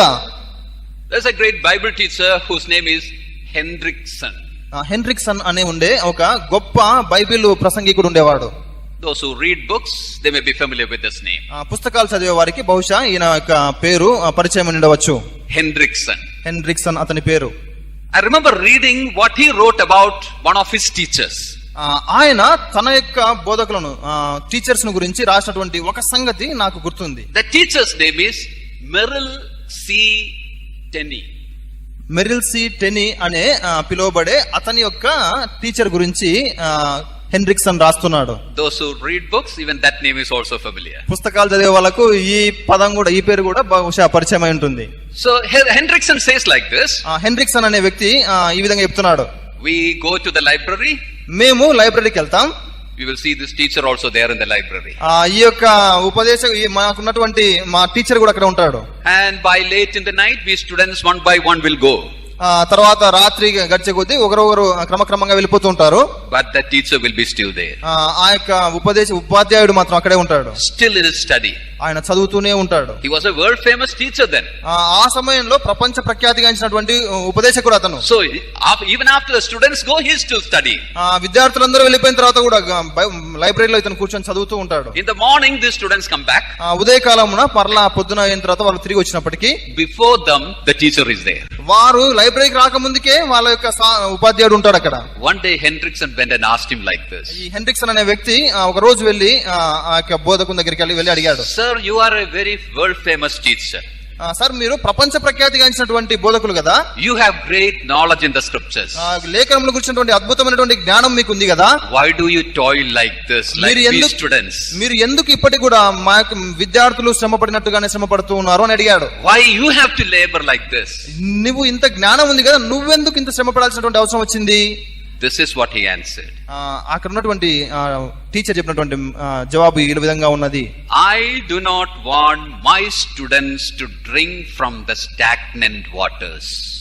నేను ఒక సంగతి ఆలోచిస్తున్నాను, ఏంటంటే నిలిచిపోయినటువంటి నీటిని తాగడము అనేది నా యొక్క స్టూడెంట్స్ కి అవ్వకూడదు. అనగా అర్థం ఏంటంటే ఏదైతే స్థిరముగా ఉండిపోయిందో, అనేక సంవత్సరాల నుంచి ఉండిపోయిందో దాన్నే నేను నా యొక్క విద్యార్థులకు అందించాలని అనుకోవడం లేదు అన్నాడు. I don't want my students to drink from stagnant waters, but I want them to drink from flowing fresh waters.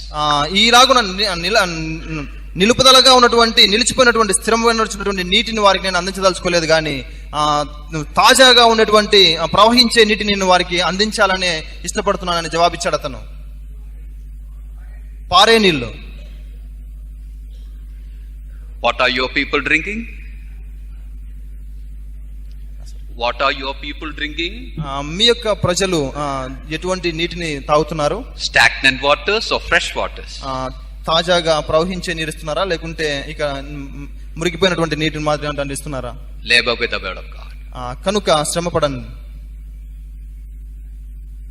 Billy Graham Evangelistic Association, they interviewed 100 evangelists. Billy Graham గారికి చెందినటువంటి ఒక సువార్త సంస్థ దాదాపు 100 మంది సువార్థికులను వారు ఇంటర్వ్యూ చేశారు. The question was this: వారికి ఇవ్వబడినటువంటి ప్రశ్న ఏంటంటే, how many of you have a systematic reading of God's word?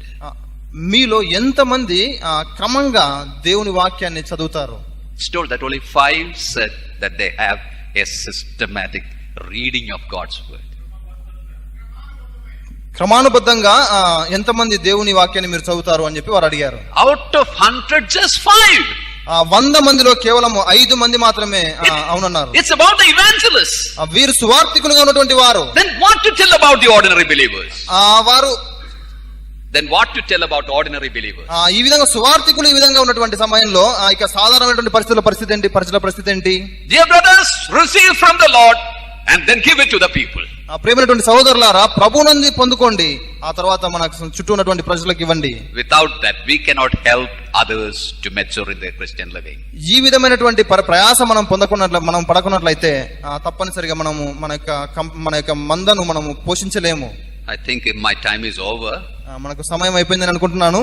But I am not going to stop now. అయితే దీన్ని నేను ఇక్కడ ముగించడం లేదు. Because I started late, ఎందుకంటే కొంచెం ఆలస్యంగా మేము ప్రారంభించాము. When you give me time late, delayed, you cannot expect me to stop in time. So మనం ఆలస్యంగా ప్రారంభించిన తర్వాత దాన్ని తొందరగా ముగించాలనుకోవడం అది సరిపోదు. But still I will not tax you too much. అయితే నేను ఎక్కువగా మీ సమయాన్ని వ్యర్థం చేయను, కానీ త్వరగా నేను ముగిస్తాను. The third thing is they must, or elders must, watch over the souls of the believers. మూడవ అంశం ఏంటంటే, ఈ పెద్దలుగా ఉన్నటువంటి వారు స్థానిక సంఘంలో ఉన్నటువంటి ప్రజల యొక్క ఆత్మీయమైనటువంటి స్థితిని, వారి యొక్క ఆత్మీయతను గమనించాలి. You have that usage in chapter 13 of Hebrews. హెబ్రీయులకు రాసినటువంటి పత్రిక 13వ అధ్యాయంలో దీని గురించి వ్రాయబడి ఉన్నది. Verse 17. 17వ వచనం. మీ పైని నాయకులుగా ఉన్నవారు లెక్క ఒప్పచెప్పవలసిన వారి వలె మీ ఆత్మలను కాయుచున్నారు. For they watch over your souls. You got it there? మీ ఆత్మలను వారు కాయుచున్నారు. Yeah, they watch over. మీ ఆత్మలను వారు చూస్తూ ఉన్నారు, కాస్తూ ఉన్నారు. It's often used in connection with watchmen of the cities. ఈ విధంగా కనిపెడుతూ ఉన్నారు అనే అర్థం వచ్చే విధంగా ఈ యొక్క పదమును మనము వాచ్మెన్స్ ను ఉపయోగించి అర్థం చేసుకోవచ్చు. It's also used in connection with shepherds. అదే విధంగా ఇక్కడ ఉన్నటువంటి కాపరులను ఉపయోగించి కూడా ఈ పదం వాడబడి ఉన్నది. They watch over the flock. ఈ విధంగా వారు కనిపెడుతూ ఉంటారు, మందను గురించి కనిపెడుతూ ఉంటారు. This word watch over is often used in connection with prayer. ఈ విధంగా కనిపెట్టుడి అనే పదము కూడా ప్రార్థనకు పర్యాయపదంగా ఉపయోగించబడింది. In Ephesians 6:18 we see these two things coming together. ఎఫెసీ పత్రిక 6వ అధ్యాయము 18వ వచనంలో ఈ రెండు పదాలు కలిసి ఒకే చోట వాడబడడం మనం చూస్తాం. Watch and pray. మెలకువగా ఉండి ప్రార్థన చేయుడి. So when it says that we should watch over their souls, it means, well, we have to remember them in prayers. ఈ విధంగా ఆత్మలను గురించి కనిపెట్టుట అని అర్థం ఏంటంటే మనము వారి గురించి ప్రార్థన చేయవలసినటువంటి అవసరం ఉందన్నది. You see, think about the high priest in the Old Testament time. ఈ యొక్క సందర్భంలో మనము పాత నిబంధన కాలంలో ఉన్నటువంటి పరిచారకుని ప్రధాన యాజకుని గురించి మనం అర్థం చేసుకున్నట్లయితే On the dress of that high priest we see all the 12 names of the tribes. ప్రధాన యాజకుడు ధరించే వస్త్రంలో 12 వంశములకు సంబంధించినటువంటి వారి గురించి జ్ఞాపకం చేసే విధమైనటువంటి అతని డ్రెస్ ఉంటుంది. They carried the names on their shoulder and on their breast. వారు తమ యొక్క భుజముల మీదను మరియు తమ యొక్క వస్త్రముల మీదను లేకుంటే తమ యొక్క హృదయముల మీదను ఇశ్రాయేలు యొక్క 12 గోత్రముల గురించి పేర్లను వాళ్ళు రాసుకొని ఉంటారు. Little Benjamin was there. అక్కడ ఉన్నటువంటి బెన్యామిన్ గురించి కూడా రాయబడి ఉన్నది. Erring Reuben was there. అహరోను రూబేను గురించి ఇంకా ఇతరుల గోత్రికుల గురించి కూడా రాయబడి ఉన్నది. Like that, one by one they were all there on him. ఈ విధంగా ఇశ్రాయేలులో ఉన్నటువంటి 12 గోత్రముల అటువంటి వారందరూ ఆయన యొక్క భుజముల మీదను ప్రధాన యాజకుని యొక్క వస్త్రములో ఉన్నారు. You have to uphold your people in prayer in the presence of the Lord. ఈ విధంగానే మన మధ్యలో ఉన్నటువంటి మన యొక్క మందను గురించి ప్రతి ఒక్కరిని మనము దేవుని సన్నిధిలో వారి గురించి విజ్ఞాపన చేయటువంటి వారంగా ఉండవలెను. When you come to Colossians chapter 4 and verse 12, కొలొస్సీయులకు రాసినటువంటి పత్రిక 4వ అధ్యాయం 12వ వచనానికి మనం వచ్చినప్పుడు there we see the prayer of Epaphras. ఎపఫ్రా అనే ఒక వ్యక్తి అక్కడ చేస్తున్నటువంటి ప్రార్థన వారి గురించి రాయబడి ఉన్నది. He is laboring in prayer or agonizing in prayer. ఈ యొక్క ఎపఫ్రా ప్రార్థన ఎందుకు పోరాటం చేస్తున్నాడని రాయబడి ఉన్నది. So that his people may mature. ఎందుకనగా తన యొక్క సంఘంలో ఉన్నటువంటి ప్రజలు క్షేమాభివృద్ధి పొందులాగున. Epaphras then was in the prison in Rome. ఎపఫ్రా పౌలు దగ్గరికి వెళ్ళాడు. అప్పుడు పౌలు చెరసాలలో ఉన్నాడు. So probably Paul might have seen Epaphras laboring in prayer for these Colossian believers. అప్పుడు ఆ సందర్భంలో పౌలు ఎపఫ్రా కొలొస్సీలో ఉన్నటువంటి సంఘస్థుల గురించి ఏ విధంగా ప్రార్థన చేస్తుంటున్నాడో గమనించి ఉండవచ్చు. So should be you and I. అదే విధంగా నీవు మరియు నేను ఉండవలసినటువంటి అవసరం ఉన్నది. How much time do we take time, to remember them in prayer? మనకు సంఘంలో ఉన్నటువంటి వారిని గురించి మనము వారి యొక్క ప్రార్థన వారి యొక్క పేరును ఉచ్చరించి ప్రార్థన చేయడానికి ఎంత సమయాన్ని మనం వెచ్చిస్తున్నాము? I have heard of servants of Lord who carry a book having the names of every member of that assembly, and when they travel they pray for each one. నేను కొంతమంది దైవ సేవకుల గురించి విన్నాను. ఎలాగున్నారంటే వారు తమ సంఘంలో ఉన్నటువంటి ప్రతి ఒక్కరి పేరు వారు ఒక పుస్తకంలో రాసుకొని వారు ప్రయాణం చేసే సమయంలో వారి గురించి ప్రార్థన చేసేవారుగా ఉన్నారు. I have heard of a servant of the Lord when he travels, when he comes to a place of a person, the house of a person, and a believer, he would remember that person in his prayer. ఒక దేవుని సన్నిధి సేవకుడు నాకు తెలుసు. ఆ వ్యక్తి ఏ విధంగా ఉన్నాడంటే ఆ వ్యక్తి నడుస్తూ ఒక ఇంటి దగ్గరికి వచ్చినప్పుడు ఆ ప్రార్థనలో ఆ ఇంట్లో ఉన్నటువంటి వారి గురించి ప్రార్థన చేసే వ్యక్తి ఈ యొక్క దైవ సేవకుడు ఉన్నాడు. Definitely if our prayer items were known to the believers, definitely we would have remembered them one by one, isn't it? మన యొక్క ప్రార్థన అవసరతలు గనుక మనకు సంఘంలో ఉన్నటువంటి ప్రతి ఒక్క వ్యక్తి యొక్క అవసరతలు కనుక మనకు తెలిసినట్లయితే మనము ఒకదాని తర్వాత ఒకటి మొత్తం అన్నిటిని గుర్తుపెట్టుకునే అవకాశం ఉన్నది. Now they assume that we are praying. వారందరూ ఏమనుకుంటారంటే ప్రార్థన అవసరతలు ఇచ్చిన తర్వాత మనం దాని గురించి ప్రార్థిస్తామని అనుకుంటున్నారు. But how much do we pray for them? మనం వారి గురించి ఎంతగా ప్రార్థిస్తున్నాము? May the Lord help us that we may watch over their souls. కాబట్టి ఇక్కడ మనం అర్థం చేసుకోవాల్సింది ఏంటంటే వారి గురించి మనం మెలకువగలిగి అనగా కనిపెట్టవలెను వారి ఆత్మలను గురించి అని. It tells about our responsibility. ఇది మన యొక్క బాధ్యతను గురించి తెలియజేస్తున్నది. Know them. దీన్ని గమనించండి. Feed them. వారిని మనం పోషించండి. Watch over them. వారి గురించి కనిపెట్టండి. And the fourth one is lead them. నాలుగవదిగా వారిని నడిపించండి. When you come to Hebrews chapter 13, హెబ్రీయులకు రాసిన పత్రిక 13వ అధ్యాయానికి వచ్చినప్పుడు verse 7, it tells about the elders who rule over the believers. 17వ వచనంలో పై విచారణ చేసే నాయకులుగా ఉన్నటువంటి వారి గురించి రాయబడి ఉన్నది. That same word rule over we have in verse 17 and verse 24 also. ఇదే వచనము పరిపాలించేవారు అనే అర్థం వచ్చే వచనము 17లోను 24లో కూడా కనపడుతున్నది. That word rule means to guide them, to lead them. పరిపాలించడం అంటే అర్థం ఏంటంటే వారిని నడిపించడము, ముందుకు తీసుకెళ్లడము. To lead them you have to go before them. వారిని నడిపించాలంటే మనము వారికి ముందుగా నడవలసినటువంటి అవసరం ఉన్నది. Thus you should be an example for them. వారికి అన్ని విషయాలలో మనము మాదిరిగా ఉండాలి. Sometimes you may have to rebuke them, admonish them. కొన్నిసార్లు మనము వారిని గద్దించాలి, వారిని ఖండించాలి. Well, may the Lord help us that we may know that we should live a life that is exemplary in their sight. వారి యొక్క కన్నుల మధ్యలో మనము గొప్ప మాదిరి చూపించగలిగే జీవితం మనం కలిగి ఉండులాగున ప్రభు మనకు సహాయం దయచేయను గాక. Let me tell you one thing. మీకు ఒక సంగతి చెప్పనివ్వండి.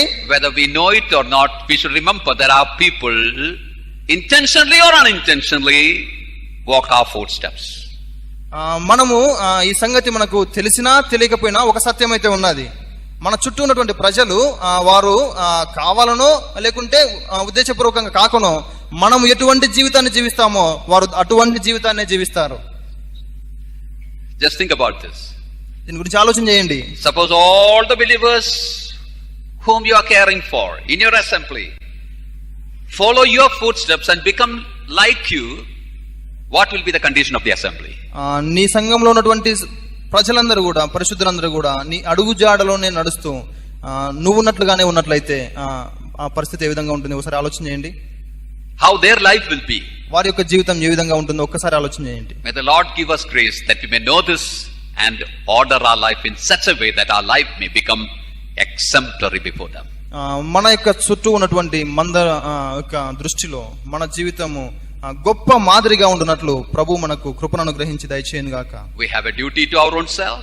కాబట్టి మనం ఆలోచిస్తుండగా మన యొక్క సొంత జీవితం పట్ల మనకు బాధ్యత ఉన్నది. To the saints. సంఘంలో ఉన్నటువంటి ఇతరుల పట్ల మనకు బాధ్యత ఉన్నది. Third thing was eliminating the evil or the sin in the local gathering. మూడవ సంగతి ఏంటంటే స్థానిక సంఘంలో నుంచి పాపమును వేరివేసే దాంట్లో కూడా తీసివేసే దాంట్లో కూడా తొలగించే వాటిలో కూడా మనకు బాధ్యత ఉన్నది. In Psalm 93 verse 5 it says that the house of God, holiness, that's fitting for it. కీర్తన గ్రంథము 93వ అధ్యాయం 5వ వచనంలో దేవుని ఇంటిని గురించి ఈ విధంగా వ్రాయబడినది. పరిశుద్ధతయే ఆయన యొక్క సన్నిధిగా ఆయన యొక్క మందిరముగా ఉన్నది. Holiness becometh thine house, O Lord, forever. పరిశుద్ధతయే నీ యొక్క సన్నిధికి తగినదై ఉన్నది ప్రభు అన్నట్టుగా ఆ యొక్క. But as we know, evil creeps in. అయితే అనేక సార్లు దుష్టత్వము పాపము మనకు లోపలికి వస్తూ ఉంటుంది. Problems come up in the assembly. స్థానిక సంఘంలో సమస్యలు వస్తూ ఉంటాయి. Maybe somebody offends another one. బహుశా ఒక వ్యక్తి ఇంకొక వ్యక్తిని మనం అభ్యంతరపరుస్తారు. Or maybe doctrinal errors sometimes creep in. లేకుంటే తప్పుడు బోధకులు కొంతమంది వచ్చి తప్పుడు బోధ చేస్తూ ఉంటారు. Moral error may sometimes come in. కొన్నిసార్లు నైతికమైనటువంటి పతనం కనపడుతూ ఉంటుంది. Some brother sister may be overtaken by sin. కొంతమంది పాపం చేత నింపబడి ఉంటారు. Then it's our duty to see that evil is being dealt with according to the word of God. ఈ విధమైనటువంటి పాపము స్థానిక సంఘంలో ఉన్నప్పుడు పెద్దలుగా ఉన్నటువంటి మన యొక్క బాధ్యత ఏంటంటే దేవుని వాక్యం అనుసరించి దాన్ని ఏరివేయడమే. Corinthians were not doing that. కొరింథీ సంఘంలో ఈ విధమైనటువంటి పరిచర్య జరగడం లేదు. They were not removing the evil. తమ మధ్యలో ఉన్నటువంటి పాపాన్ని వారు తొలగించలేదు. Paul is telling you have not grieved over it. మీ మధ్యలో ఉన్నటువంటి పాపం గురించి మీరు దుఃఖించలేదని పౌలు చెప్పాడు. You are puffed up. మీరు అంతేకాకుండా మీరు ఉప్పొంగారని చెప్పాడు. Then he is asking this question. ఆ సందర్భంలో వారికి ఈ ప్రశ్న వేశాడు. Don't you have a wise man among you to deal with such matters? మీ మధ్యలో ఉన్నటువంటి వివాదాలను తీర్చడానికి యోగ్యుడైనటువంటి వాడు ఒక్కడు కూడా మీలో లేడా అని అడిగాడు. Dear brothers, we are kept in the local assembly so that we may deal with such matters. ప్రియమైనటువంటి సోదరులారా, మనము స్థానిక సంఘములలో ఎందుకు నియమించబడి ఉన్నామంటే ఈ విధమైనటువంటి వివాదాలను ఇటువంటి సంగతులను మనము ఎదుర్కొని వాటిని తీసివేయాలని తొలగించాలనే ఉద్దేశంతోనే we were looking at the eldership duties. మనము పెద్దల యొక్క బాధ్యతలు అనే అంశాన్ని మనము ఆలోచిస్తూ వచ్చాం. We have a duty to our own self. మన యొక్క సొంత జీవితాల పట్ల మనకు బాధ్యత ఉన్నది. To the saints. మన చుట్టూ ఉన్నటువంటి సంఘం పట్ల కూడా మనకు బాధ్యత ఉన్నది. And to the sin or evil that creeps in the local assembly. స్థానిక సంఘంలోనికి ప్రవేశించే పాపమును పట్ల కూడా మనకు బాధ్యత ఉన్నది. This shows very clearly that this eldership that's given to us is not a position to brag about, to boast about. ఈ సంగతులు లేఖన సత్యంలో మనం వెలుగులో చూసినప్పుడు పెద్దలుగా ఏర్పరచబడడం అన్నది మనకు ఇవ్వబడినటువంటి ఆధిక్యత కలిగినటువంటి స్థానం కాదు, కానీ అది ఒక గొప్ప బాధ్యత అని మనకు తెలియజేస్తూ ఉంది. It's work, it's labor, strenuous labor given for us to do. ఇది గొప్ప శ్రమతో కూడినటువంటి బాధ్యతగా ఉన్నది. యాక్చువల్లీ కావున మనం చాలా దీని గురించి శ్రమించాలి. May the Lord help us that we may give ourselves for the fulfillment of this responsibility.